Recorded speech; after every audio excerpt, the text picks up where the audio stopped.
kasi ngasigimeta ka mavonelo namuntlha nhlokomhaka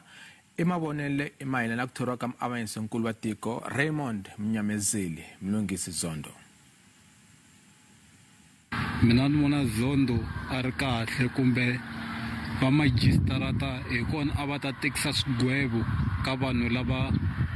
dlayetelaka vavasati na vana a ta tekisa swigwevo. Raymond u kahle kumbe swigwevo ka va magistrate a swi ta tika swinene hikuva vanhu vo ti endlela hi ku rhandza ka nkarhi wa sweswi va magistrate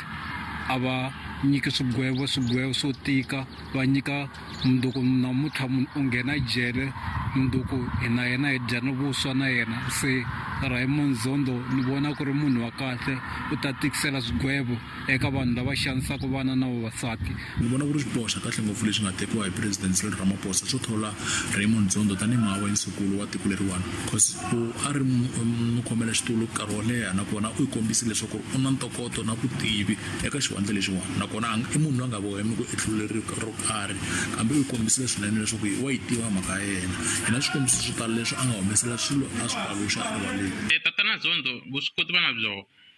mara matimba no vona ku ya hela hi ku ri ku nga ri khale va ta ya pension so mandisa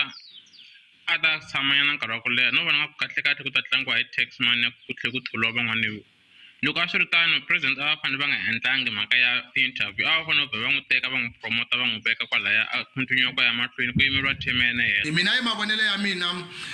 ku thoriwa ka muavanyisi Raymond Zondo hi President Cyril Ramaphosa hi mhaka leyi ya ku ri xandla hi ya xandla vuya. President Ramaphosa a vo khensa Raymond Zondo ku ri va tirhe kahle ka commission ya vona ya Zondo leyi yi va pfunile ku ndlwa tinyimpi ta vona ta le ndzeni ka ANC.